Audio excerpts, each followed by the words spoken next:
Funding for This Is Nashville comes from you, our listeners, and Music City Prep Clinic, Nashville-based provider for PrEP and offering comprehensive sexual health services in an environment designed to be safe, professional, and shame-free. Learn more at musiccityprep.org. I'm Blake Farmer, and this is Nashville. It's a special week on the show devoted to another show that's been a year in the making. The Country in Our Hearts tells the story of how so many people from Kurdistan now call Nashville home. We have the largest concentration of Kurds in the U.S. We've spent the last 2 days in Kurdistan, but we turned a day to life in the U.S. Episode 3, The Safety Zone. Here's WPLN's Rose Gilbert. It's my final night in Chalke. Tomorrow, Aran and I will leave the village and return to the city of Dahuk, an hour and a half south. But there's one more place to visit before we go. Yeah, thank you. The cemetery. Aran, Haleen, her mother, a handful of the older aunts, everyone washes and dresses for evening prayers and then bundles into cars. As we drive out of the village, Haleen hands me a purple scarf and shows me how to cover my hair and neck. Make it longer on the right side. Longer on the right side? Yeah, are you right-handed? Okay, yeah. Like this. Chalke Cemetery sits on the outskirts of the village, on a hillside of long yellow grass and twisting trees. As we pick our way through the headstones, Helene and the other women begin to weep silently. As the ladies pray, Aran points out his relatives' resting places. My mom's, my dad's mom. That's my dad.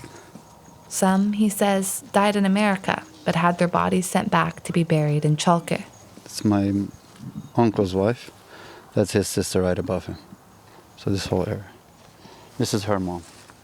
I can't read the names or epitaphs, which are all written in Kurdish, but his father's headstone, with green marble and gold lettering, it stands out immediately. So his name was Naif Ibrahim Nouman Chalki, but he was known by Sayyid Naif. Aran tells me he tries to visit the grave whenever he comes back to Chalke. And each time I've came down to the village, I've been tied up or I've had guests, and just the timing. He has so many obligations now. Family to visit, business to oversee, not to mention working on the new house he's building. Sayyid Naif died in 2013. It was sudden, unexpected, a massive heart attack at just 57 years old. And it was a huge blow for Aran. You know, he was my role model. He was my superhero. How does it feel, in some way stepping into that legacy, trying to uphold that after his passing in his memory? He knew the culture, he knew the people, he saw the struggle. So to try to fill his shoes would be,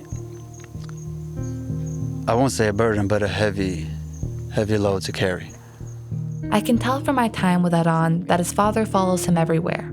His stories, his accomplishments, his old sayings. I remember what he used to always say. He used to say, your reputation is priceless, So you try not to break it. They were prescient words that today Aran lives by. But he didn't always. Aran came of age in America at a tumultuous time in the nation's history, filled with terrorism, war, and so much fear. All the while, he was straddling 2 countries and 2 cultures. This pulled at Aran's identity. On one side was his father's legacy and his family's sacrifices. On the other was life in America, unknown and uncharted, leaving Aran in a sort of no man's land. As he grew up, these 2 forces pulled at him harder and harder until they began to break him and his reputation in 2.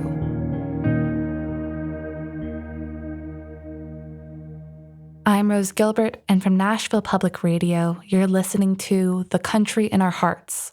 This is Episode 3, Safety Zone. I remember riding this bike, the small little red bike that I owned. It was the first couple of years in Nashville. This is Aran's very first memory. I was probably like 5, 6. He remembers riding down the steep hill near his house, the rush of it. And I think just that hill was probably started a lot for me. The exhilaration of doing something a little bit dangerous. I'm not an adrenaline junkie, but I do like to try things, you know. Aran was born in a Turkish refugee camp and was still a baby when his family came to America. First to Texas, then to Tennessee, where dozens of other Chalke families had resettled. They packed up their apartment in Fort Worth and moved into a modest 3-bedroom ranch home on the south side of Nashville. It had a big tree in the front, and it had the brick wraparound driveway, you can't miss it. Aran tells me more than 20 Kurdish families lived nearby, including plenty of family. As kids, they spent a lot of time at the neighborhood playground, playing soccer, basketball, and hojane, a version of hide and seek. He and his siblings went to local public schools with kids from all over the globe. Aran loved it. I didn't feel being a different race in America. I always felt American. Every so often, cultural differences did emerge, like during Ramadan, when his classmates would pepper him with questions. Whoa, you mean you can't eat for the whole month? And then you would have to, explain to him, no, sun up to sundown. But those differences never made him feel alienated. I remember during lunch, our friends, they would not want to eat in front of us. There was still an understanding, hey, my friend can't eat, Or sometimes, let's say they'll pop a soda or something and drink it, but, oh, sorry, man, I forgot, I can't drink in front of you. Aran says he didn't think much about his heritage or about Kurdistan. It was his family's homeland, but he was born after they left. He had never even laid eyes on it. That all changed in 1999. That trip changed my whole perspective it changed my identity, I would say.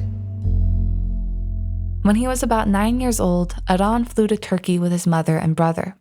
His father met them at the airport and drove them over the mountains and into Iraqi Kurdistan, a reversal of the route they took when they fled in 1988. Aran remembers staring out the car window, searching the unfamiliar mountains for answers. But I remember I was looking around no, I'm from there, Everything was new to him. The villages, the rough roads, the frequent power outages. That's where everything started. Boom, then I started questioning, hold on, I thought it was from America. He got to see his dad in his element as a Peshmerga general. Yeah, I remember my first time going to the military base with him. Aran's mom had packed him an outfit to wear for the occasion, a set of miniature soldier's fatigues with an orange safety vest. The respect he got, opening his door and, once he comes into the room, everybody stands up and, the salute. And I was kind of starstruck. As the general's son, that special treatment extended to Aran. When he asked for water, grown men rushed to get him a glass. And when he visited Chalke for the first time, there was a crowd of people waiting for his father outside. I remember just looking up at him okay, this is who my dad is. Wow, I felt it was larger than life feeling, to be honest. Aran had grown up on stories about his father. Seeing him here in the seat of his power, Aran had more questions than ever. And then you become curious and you start asking, okay, well, Dad, who are you? What are you? What are we? When Aran came back to Nashville, he felt changed in some fundamental way. And I really put a lot of emphasis on, okay, am I American Kurd or am I Kurdish-American?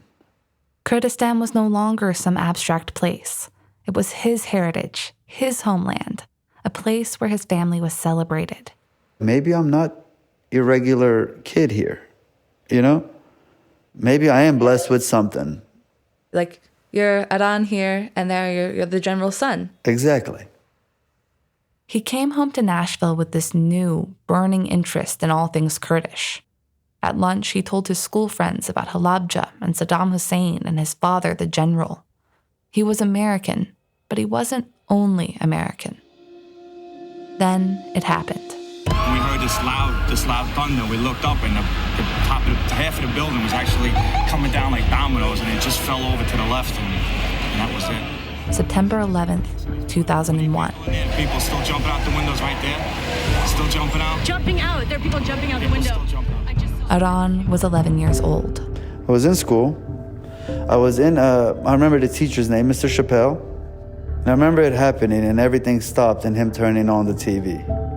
Sitting in class that day, Adon didn't realize the enormity of what had just happened or what the fallout would be. But it seemed his teacher did. And I remember him explaining to the whole class, like, hey, look, we have people who believe in different religions and you guys are playing, eating, talking, laughing together. And I remember putting so much emphasis on that.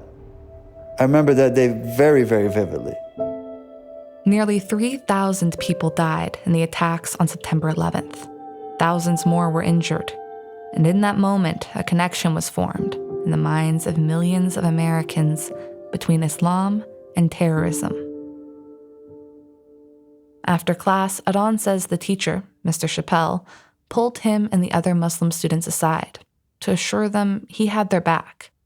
At the time, Adon didn't understand what his teacher was so worried about. But it was like a month or so afterwards, maybe more. I remember one night in Kroger. He was on a late-night grocery run with his mom, a religious woman who has worn a hijab most of her life. As they went to check out, Adon says a stranger came up to them and started yelling. That lady was like, oh, you're a terrorist. Why don't you take off your hijab? Go back to where you're from. And my mom, she could speak English, but not very fluently. But before she could even respond, there was people there. There was, Americans there to defend her, And then, boom, it hit me like, okay, this is what Mr. Chappelle was talking about. Adon tells me the other shoppers rallied to defend them and escorted the woman out of the store. That's where, Polly, it hit me like, should we go back home? Should we go to Kurdistan? On the drive home from the store, Adon says his mom tried to brush it off. Mom kept reassuring me it's okay, but I remember telling her, like, should we just go back home to see Dad? He remembers seeing the fear in her eyes and wondering, what if this happened again? What if nobody's there to help defend her, right? What if next time it's a man who's just ticked off? Adon realized that, yet again, his family could become an internal threat. This time not because they were Kurdish, but because they were Muslim. The week after 9/11, Friday prayers at the Salahuddin Center, Nashville's Kurdish mosque, were half empty. Community leaders started telling hijabi women, like Adon's mom, to avoid going out alone or to consider leaving their scarves at home. People were scared. On my orders, the United States military has begun strikes against al-Qaeda terrorist training camps.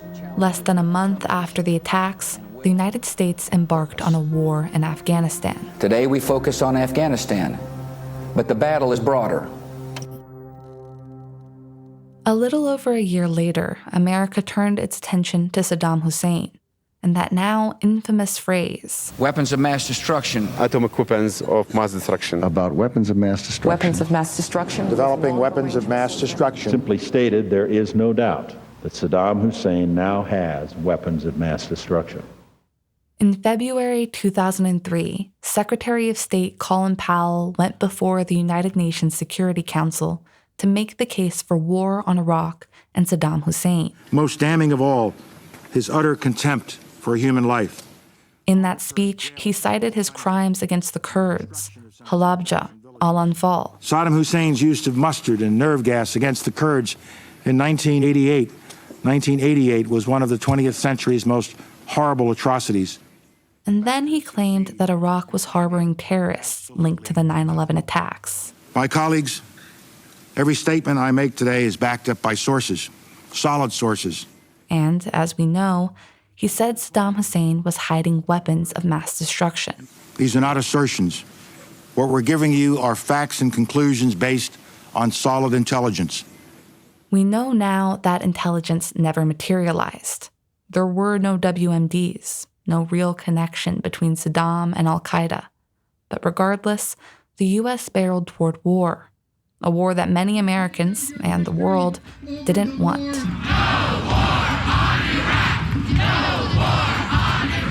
As many as 10 million people from across 60 countries took to the streets in protest. The largest anti-war demonstration in recorded history. Meanwhile, in northern Iraq, the Kurds braced for devastation. Fearing a chemical attack, people fled the major cities en masse, creating desperate, gridlocked traffic. People sealed their doors and windows with plastic wrap and cobbled together homemade gas masks from diapers and charcoal. In Nashville, Aron's family could only watch and wait. The news was constantly on at my house. He says CNN played on the living room TV 24/7. On my orders, coalition forces have begun striking selected targets of military importance to undermine Saddam Hussein's ability to wage war. And I remember sitting down in my front on the couch when Bush declared a war on Iraq. These are opening stages of what will be a broad and concerted campaign. The Kurds in the north feared these rising tensions would trigger another Halabja. So when the United States invaded Iraq from the south, it was a relief. So you're overwhelmed with this sense of like, yes, right, this happiness. But then, it's like, oh, but my dad's going back to war. The American military had a natural ally in the Kurdish Peshmerga, a fighting force of about 100,000, all with good reason to want Saddam Hussein gone. Aron says his father was stationed in Mosul, where Peshmerga and U.S. Special Forces won several decisive victories. U.S. forces swiftly took Baghdad, and then, several months later, took Saddam Hussein into custody. And I remember being so happy and prideful that, it happened in my lifetime. In many parts of the world, America included, the Iraq War is widely regarded as an expensive disaster, a stain on the United States' global reputation. But for the Kurds, it ended the brutal Ba'athist regime. And with that came relief, revenge, and a shot at independence. For Aron, it was a culmination. Everything that my dad has stood up for or fought for, it's paid off. We're going to become a country. The United States oversaw new elections where a prominent Kurdish leader was elected president of Iraq. A new constitution was crafted, one that officially recognized an autonomous Kurdish region in northern Iraq. Aron watched on from Nashville, knowing that his family, his father, had helped make it all possible. And then I remember walking so pridefully amongst that because it's like, okay, Saddam got toppled, and your dad's a part of the war, a figure that's known, and then you're like, you're ecstatic. Yeah, words can't explain, honestly. It was an immense reversal of fortunes. After decades of failed rebellions and displacement and genocide, the Kurds were calling the shots in Iraq, backed up by their American allies. When Saddam Hussein was executed in 2006, Iraqi state TV broadcast the event. People were having live barbecue. I mean, it was, hey, today's the execution, dude. Let's get together and celebrate. It was a happy day for Nashville's Kurdish community. People were dancing. I remember having this feeling of joy, to be honest. Okay, our oppressor is finally gone. Maybe did he get what he deserved, right? I can tell Aron feels conflicted about sharing someone's death, anyone's death. But Saddam was the villain of his family's story, the reason they fled Chalke, the reason why his father was still in Kurdistan while Aron was in America, trying his best to navigate the world of a first-generation Kurdish-American teenager. And in that world, something new was forming, something that threatened to destroy the reputation that Aron, his family, and his community had worked so hard to build. More after the break. Funding for This Is Nashville comes from you, our listeners, and Music City Prep Clinic, Nashville-based provider for PrEP and offering comprehensive sexual health services in an environment designed to be safe, professional, and shame-free. Learn more at musiccityprep.org. I'm Blake Farmer, and this is Nashville, a special broadcast. We're on the second installment from The Country in Our Hearts, which tells the story of our Kurdish neighbors. WPLN's Rose Gilbert picks up the story, and when she wraps, we'll have time for a few questions with the project's cultural advisor. Back to episode 2. New Chalke is just a few miles away from the old village we visited earlier. It sits further down in the valley than Old Chalke, on a flattish stretch of land right on the main road. The homes are mostly pale stucco with walled gardens. Adon tells me that much of the village was built in the 90s with money sent back from relatives in Nashville. This time of year, it's bursting with green. Roses and sunflowers, trellises of grapes, trees heavy with figs and pomegranates. Kids ride bikes and chase each other through the dusty streets. We drive with the windows down, and Adon keeps spotting people he knows and stopping to talk. There goes Zozo. Zozan is one of Adon's cousins on his father's side of the family. Hi, I'm Zozan. Rose, nice to meet you. Nice to meet you. Sorry. She wears sunglasses and a printed cotton house dress, floor-length and traditional. Like Adon, Zozan grew up in Tennessee. That's where she met and married her husband, whose family is also from Chalke. And that's not as much of a coincidence as you might think. After fleeing in 1988, dozens of families from this one little village ended up in Nashville. That's my husband, Zindan. She was with us at Jessica. Good, how are you? I'm Zindan. Rose, nice to meet you. Hey, Rose, nice to meet you. After the COVID-19 pandemic, they packed up their lives and their 3 little daughters and moved back to Kurdistan, looking for a slower, groovier, more traditional pace of life. Zozan is a homemaker, and her husband works remotely, running a taxi company back in Nashville. They're building a house of their own, but for now they're living in her grandfather-in-law's empty home. You want to tour our house? Oh, yeah, sure. No, we'll tour our house. It's pretty bare bones. There's little furniture besides a handful of sleeping mats, shrouded in mosquito netting, and no hot running water. Still, Zozan loves it here. It's very peaceful. Like I said, the idea of moving here was just was to pause and enjoy our children, like enjoy life. She spends her days homeschooling her kids and tending to the garden. Here, I feel like we just wake up in the morning, have a cup of coffee. It takes about an hour, 2 hours for the kids to wake up, and then we do our homeschool. It's very relaxed here. As we talk, Zozan makes bundles of holy basil tied with twine and shows me which figs are ripe enough to eat. One of her daughters teaches me how to crack open and peel fresh walnuts, which stains the tips of our fingers a deep brown. No, if you eat this part, it's that. If you eat the skin, it's definitely bitter. I'm lucky. It's harvest season, which means I'm here just in time to sample some of the best fresh fruits, greens, and nuts this part of the world has to offer. Foods that have grown here for centuries, picked and eaten by generations of this family. As the sun sets, the mountains turn pink and gold all around us, and soon it's time for dinner. We eat on the floor, sitting on a carpet with a sheet of plastic over it to keep everything tidy. Dishes of chickpeas, chicken, lamb, and rice are set out family style alongside plenty of bread and fresh greens. Seated across from me is Zozan's father, Ayub. His face is clean-shaven and lined from years of working in the sun. He wears a checked dress shirt and a tightly folded turban. As we eat, I realize Ayub is the uncle Nash talked about when he told me the story of how they fled in 1988. The uncle who came to warn them, who told them they needed to leave. Now, Ayub tells me the full story, with his daughter Zozan translating. And it follows the same basic rhythm as Nash's story. The army came, they had to run. But in Ayub's telling, I hear something else. Memories, lost along the way from Chalke to Nashville, and a silence between these 2 generations. It was the summer of 1988, and Ayub had a heavy responsibility on his shoulders.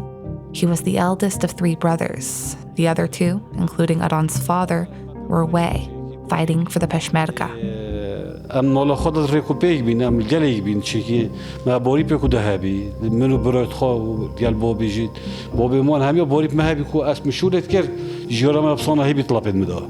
the brothers entrusted him with the family, with their own families, and then especially his mom and dad. In his brother's absence, it was Ayub's responsibility to care for their land, their animals, their aging parents, and their wives and children. It was a tense time. Remember, Iraq was at war with Iran, and now the Iraqi army was gassing entire Kurdish villages. They'd done it to Halabja, and now people feared they were coming for Chalke.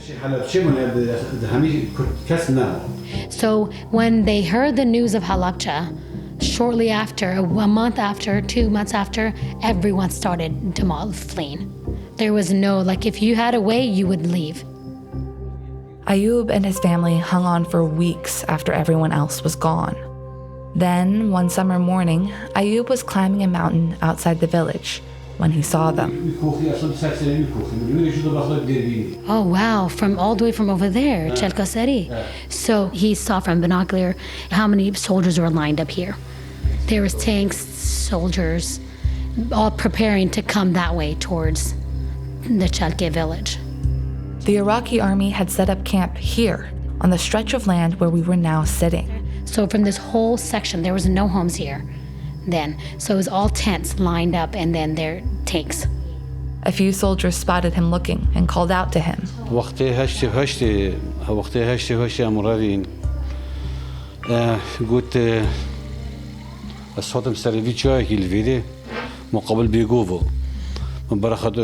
جارك بعسكر عراقي هم عادي تجي كذي قدي أنفال راكدي ويا همي برافن ينرفت كيمياء هوفيجن.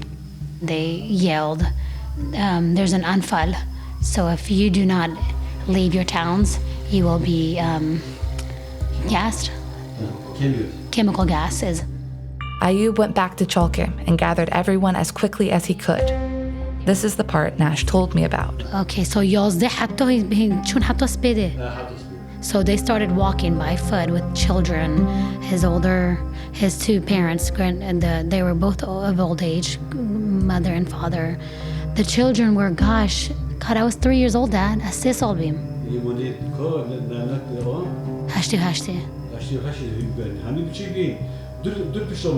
Yeah, so he had I think he had 2 to 3 babies on his back, so carried in a little baby carrier. Then he also had his rifle. About 15, 16 kids in total, he says, nearly all under the age of 10. Oh man. So all those children, imagine all those children. She sounds surprised. Do you have any memory of this? I only have memory. I have a very, very small memory of this, but I clearly remember hearing bombs, blood. I remember seeing, because I was 3 years old, so I do remember some of it. The Iraqi army had been in the area for weeks, and so the family had known they'd need to leave soon. They had prepared by stashing rugs and blankets and other essentials in the mountains, near the spring that fed their village. When it came time to run, the family met at the stream, the same place where Iran had washed his face earlier today. They followed it up to its source, the spring. And then they fled from where you went today, by that water, the river, and then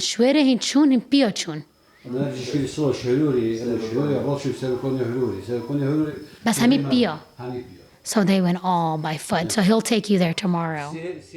The walk was slow and exhausting, with Ayub at the back to make sure no one was left behind. But they made it, to the mountains, to the Turkish border, and to relative safety.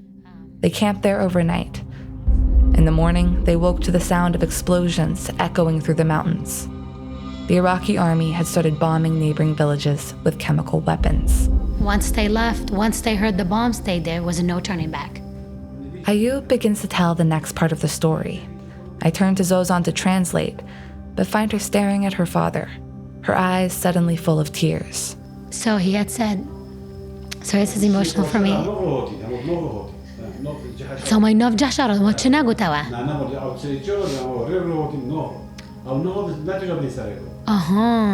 So the Iraqi were patrolling the mountains.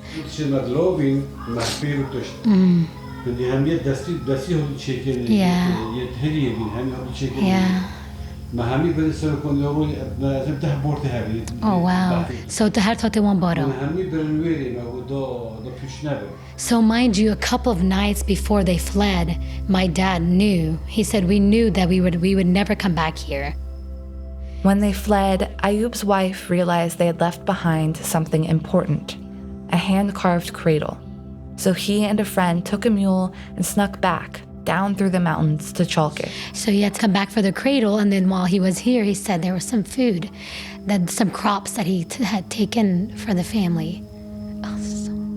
Zozan is crying quietly now, and it seems like a struggle to keep talking. And a bag of clothes, and then so they came to get those stuff. So that night they had gone the same night. I tell her we can stop if she needs to, but she waves me off, determined to keep going. Yeah, it's okay. No, it's okay. Whose cradle was it? It was my brother, who his name is Talon. He recently passed away, actually. Sorry for your loss. It's okay. Please, really, at any time. No. This is actually good. I've never heard it. I've never heard it in this detail. Have you, Oran? No, I haven't either. Yeah. Go ahead. It struck me that Zozan didn't know exactly what had happened all those years ago. She'd lived through it, but growing up, she tells me her parents didn't want to talk about it. No one wanted to revisit these memories or put that burden on their children. But Ayub is talking about it now, stoically retelling the details of this terrible day. That only changes as he starts to tell me about his brother, Aran's dad. He said he loved his brother more than his own self. Brothers can be replaced. I now know your pain, Dad. Just to be brani. Yep. Inshallah, he's in a better place. Inshallah. I realized I'd become a witness to an intense moment of connection here. A father digging out painful details of the family history, and a daughter reaching out to reclaim them. And just like that, the moment ends. A lot of amazing memories, and you could see, he's very emotional at this moment. But thank you so much. Thank you very much for sharing. All right, thank you. He's telling me he's done talking. I'm sure he has so much to tell, but I think this was so, kind of impromptu for him. He was, very No. I'm sure he could go on for hours. Yeah. We all kind of go quiet for a moment, listening to the crickets singing outside and the kids playing in the next room. More than 30 years ago, Ayub evacuated his entire family from this place, the threat of Halabja ringing in his ears. Now, he was visiting his daughter and her family, who have come back to Kurdistan to build their lives on the same bit of land where Iraqi soldiers once told Ayub they were going to bomb him. He feels a sense of freedom of being in your own land. He enjoys the kids being here because he knows that this is their home, this is my home, this is their father's home, and that they're able to speak their mother tongue without being scared. After my conversation with Zozan and Ayub, it's late, but the night is far from over. I chat with Helin, the youngest daughter of Aran's aunt Fauzia. She's in her late 20s, with long, carefully straightened hair and big hazel eyes. You don't pass up on my aunt's tea because she makes the most amazing tea in the village. It's rare to have so much of the family together in the village, reunited from across oceans, and so they stay up late to soak in every minute of it. They catch up over tea and cigarettes. A few older women bring out endless trays of sunflower seeds and tiny pastries filled with jam and fresh walnuts, plucked from the same trees we visited earlier. This hospitality is a familiar ritual, something these ladies learned from their mothers and aunts and grandmothers, something they're determined to pass on to their children and grandchildren. The family stays up like that for hours, just enjoying each other's company. I can't keep up, and I'm eventually sent to bed sometime around 2 a.m. Good night. I bunk with Helin and one of her cousins. We sleep side by side on thick mats called dusheks. Helin explains that at first, The family wanted to give me my own room. But I was like, no, I want to give her that whole vibe of when you visit Kurdistan, you visit your family's home and you all sleep in the room together. And, you're sleeping on the dushaks on the floors. There's a whole, nostalgia that comes with that as well.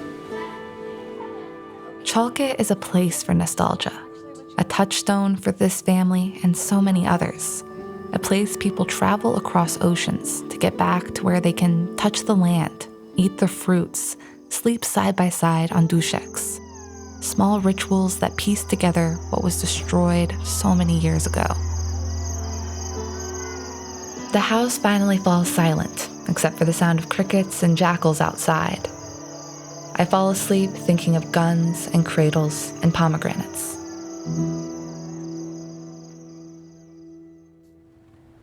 In the morning, Aran is waiting outside with his car to show me the place where Ayub took their families that terrible day in 1988. I've heard the story of this family's escape through the mountains, from Nash and now Ayub. Today, we're retracing their steps. Haleen has decided to join us for our uphill hike. So we set off, passing through the old village, keeping on until we reach a town called Hirure. Sound of the beautiful water, greenery, pomegranates everywhere. The village is waking up, right? I bet they're all inside cooking some breakfast. We start by the stream, the same stream that feeds Chalke. It's a postcard of a place, all waterfalls and green woods, and recently it's become something of a tourist destination. They've put in a gravel pathway and a few sets of stairs. Even with these modern conveniences, we start to lose our breath pretty quickly. I try to imagine what it was like before for Ayub, hiking this trail with 3 children and a gun on his back. And then for 12-year-old Nash, carrying his little sister to safety. As we keep going, the path narrows and the trees start to thin out. We're really in the mountains now, with sheer cliffs rising on either side of us. If we keep going, we'll be in Turkey. It seems like a gateway, a door out. I guess that's the way I picture it. Today, this is a scenic hiking path, but in 1988, it was the path to safety. It makes you realize, we have endured a lot, right? And I guess so the decision for me to come back here and help with either way I can makes it mean something for me. This is how we got here. This is the backstory. So it means something. It's history, right? You have to hold on to it, either good or bad. After about 30 minutes, we come across a rocky overhang in one of the cliff sides, just high enough off the ground for someone to sit underneath. This is where the family camped overnight, and where they heard the chemical bombs drop the next morning. And remember, especially in mountainous areas at night, sound travels, right? So that's probably a sense where hey, shh, you hear that in the distance?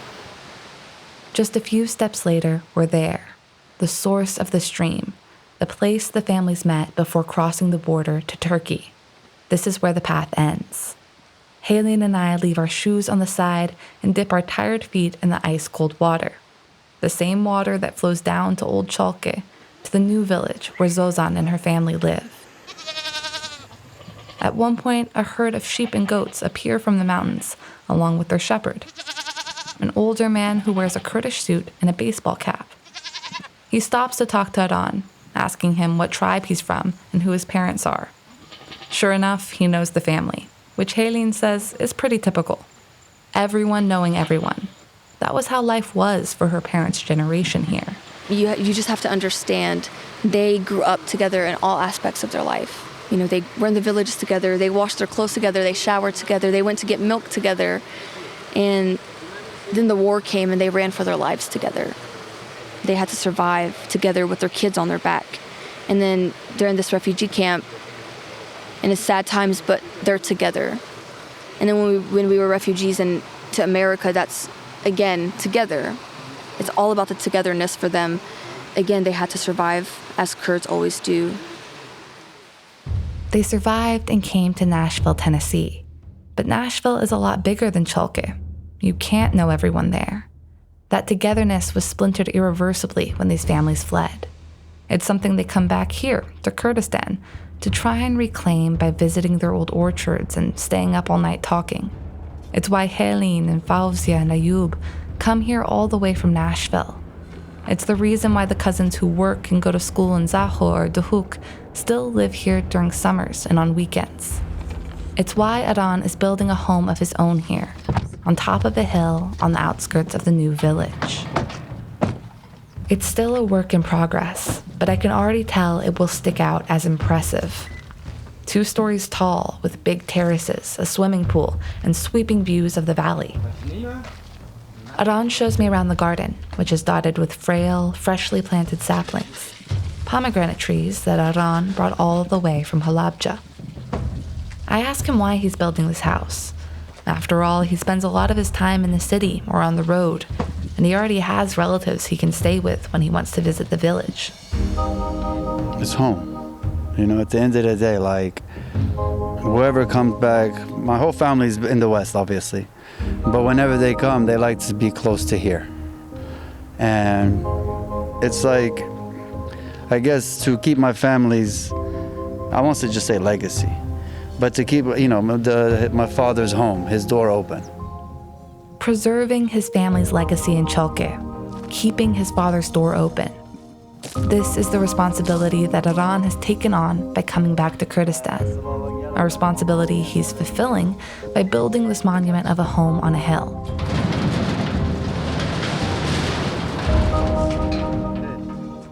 Standing at the edge of his unfinished swimming pool, looking out at Chalke below, I think about the life Aran left behind in Nashville. His mother, his brothers and sisters, his friends, the place he grew up. Aran came to Kurdistan out of responsibility to his family and to his father. But that's not the only reason he left Nashville. He left Nashville because he was trying to get away from something. He was trying to get away from trouble. Next on The Country in Our Hearts, Episode 3, Safety Zone. Funding for This Is Nashville comes from you, our listeners, and Music City Prep Clinic, Nashville-based provider for PrEP and offering comprehensive sexual health services in an environment designed to be safe, professional, and shame-free. Learn more at musiccityprep.org. I'm Blake Farmer, and this is Nashville. We just heard the 3rd episode of Nashville Public Radio's new podcast, The Country in Our Hearts. It tells the story of how Nashville came to be home to the largest Kurdish community in the United States. Now, we are joined by the editor and co-producer of that podcast, WPLN's senior reporter, Meraba Knight. Hey, Meraba. Hey, Blake. So this episode is really all about what happened after a wave of Kurdish refugees arrived in Nashville. This was back in the 1990s, in particular, what it was like for the kids who were growing up here. Why the focus on that younger generation? Yeah, well, we kind of trace the story of this one family. And so eventually this family seeks safety in America and they settle here like so many other Kurds. And the kids grow up, you know? And so the story of that first generation of Kurds is a really important one because that's where, you know, they're kind of caught between, as we say in the episode, like with caught between a country and a culture. I mean, they're just straddling so much. And it strikes me that this concept of are we Kurdish or are we American? I mean, only the kids would ask that. If you were an adult as you came, you would have no doubt.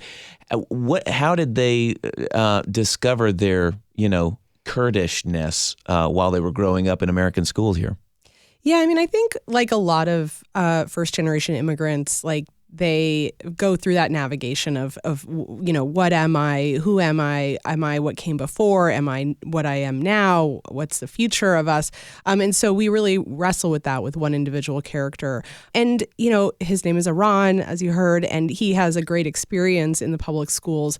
But it's also, you know, he comes of age after 9/11, you know, in this moment where as an immigrant from the Middle East, as a Muslim, you know, immigrant, it's very different. This is a moment in time where we are pointing a lot of fingers as a nation at Muslims and at people that might wear hijabs or have brown skin. And so, you know, there is some universal experiences that I think lots of immigrant families have and young kids coming up in the world. But for kids specifically from this part of the world at this particular juncture in time, it was a difficult period. You know, they were getting a lot of mixed signals about being welcome, but then also, you know, as Aran describes, going to Kroger and having his mother get yelled at. It's kind of scary. You know, I think for a lot of them, it was kind of scary. Well, looking back at the timing, and I think that's what's so valuable about kind of putting together this, you know, decades of story all in one place, is thinking back. You know, you focus on the Kurdish Pride Gang for a bit when it was making national headlines, and all that timing was sort of overlapped. I mean, I know that it was probably a little before 2001 and after, but one could see why you might turn inward and say, no, we want to show some pride. So, yeah, was that unique to the KPG as it was known, or is this just kind of in the life cycle of groups as they assimilate to a country? Yeah, I think from our research, it was really part of that life cycle. It was a part of a bigger immigrant pattern. Like we said, there was, you know, the Asian Pride Gang, there was a Mexican-American Brown Pride Gang. I do think that in this moment in time, you've got this kind of collision of young people doing what young people do, which is, you know, not much impulse control, maybe not thinking through things, maybe wanting to be cool, and also assimilating in a way. And let's be clear, like, I've studied a lot about gang culture in America. I worked in Chicago for 10 years.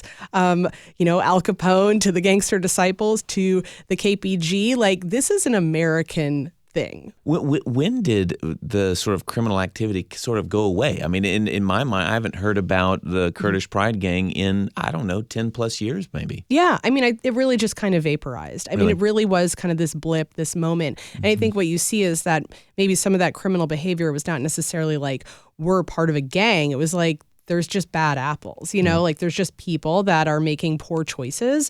But because they're affiliated with this really, you know, tight-knit community, suddenly that community takes on all of those actions in a way that, like, maybe you and me as just, you know, white Americans, like, we might not have that, right? Because it just looks like we're into mischief, not having to explain it. Exactly. Yeah. It doesn't have, but anyway, but all that to say, like, the thing about the Kurds that I loved learning about was just how tight knit they were and how everybody knew each other, and how in part it was because they had fled together, they had ended up in these refugee camps together, and they'd been relocated and resettled together. So yes, like, all of that created these amazing, intense, tight bonds. But then when something like this kind of starts to inject itself into it, it's still, those bonds still stay, you know, and so it can have a negative effect. Yeah.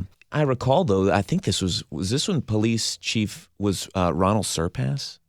I believe so, yeah. And I think that it was at a time when there was a different kind of policing going on, right? Kind of that, you know more about this than me, but the sort of the broken windows. I was just going to say broken windows. Yeah, I mean, you know, Aran talks about kind of playing pickup basketball and how, you know, police officers would just kind of post up at the games and like sit there waiting. And it was very much this attitude of we're gonna get all the small things. We're gonna make sure, and it did have this feeling, I think, from our interviews that, you know, there was kind of almost like a surveillance going on. Like, we are watching you. Right. Maybe not particularly hostile, but sort of this was the way to tamp down anything that could get out of hand or get more violent. Absolutely. I mean, the fact that a TSU professor comes in who's trying to help them, and then they're like, oh yeah, your son's on our radar. I mean, how to get on their radar? I don't know. Maybe every young Kurdish man was on their radar? I don't know. I will say that looking at this intensely, as Rose and I did, it doesn't age very well. Yeah. You know, when you look at one of the things in the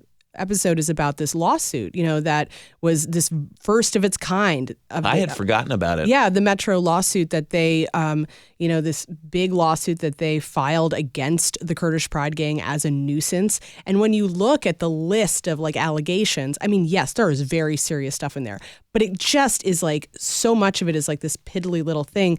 These piddly little things. But when you put it all together, it's like, I mean, I could imagine you could do a version of that lawsuit for almost anybody if you broadened it out that much. And it was just such a, when you read it, you just think, this is very heavy-handed. Yeah, and probably wouldn't happen today. Yeah. Last thing, how does this episode, which is really about cultural assimilation, connect to maybe our current moment, which is not the same, but not too different. Well, it really is kind of the runway for episode 4, which is all about like this moment. But it does create a really interesting contrast to kind of what was happening in the 90s and the early 2000s and what was a concern to folks then. And you can't help but kind of think about what is the concern now, and what is the climate of the country now, and what is it like for a young person coming of age in this country right now as an immigrant. I will say, I think, it's not just Metro Police that might be breathing down your neck. I think there's a lot of law enforcement agencies, right, that are looking at immigrants in a different way. So it does kind of tee up the 4th episode, which is really all about this very moment in this country and in this city. Well, thank you for sharing. Meribah Knight is editor and co-producer of The Country in Our Hearts. I'm Blake Farmer, and this is Nashville, a production of Nashville Public Radio. Liv Lombardi is our technical director. Now, why don't we roll those podcast credits? Next time on the final episode of The Country in Our Hearts, episode 4, The Kurdish-American Dream. They would just tell them pretty much like that America is a land of opportunities. There's much you can get from it. I am worried that if I go to Turkey, first of all, they will put me in jail. Traffic stops over the weekend led to ICE detainments in Nashville. These kids will be American. They will be raised here and they will serve the United States. The tunnel's dark. Kurds have a dark history of, pain and suffering. But there's always light, Navarus. The Country in Our Hearts was reported and produced by me, Rose Gilbert. My editor and co-producer was Meribah Knight, who spent a lot of time with me digging through court records. Additional editing by Tony Gonzalez, LaTanya Turner, and Rachel Iacovone, with help from Mariana Bacallao, Char Daston, and Justin Barney. Mac Limbaugh is Nashville Public Radio's Vice President of Audience and supported this project in many ways. Our community and cultural advisors on this project were Dr. David Romano and Dilman Yassin. Sound design was done by Martin Cruz, fact-checking by Daniel Potter, and original logo artwork is by Nuveen Badwadi. Traditional music is by Arkan Doski, with additional music from Blue Dot Sessions.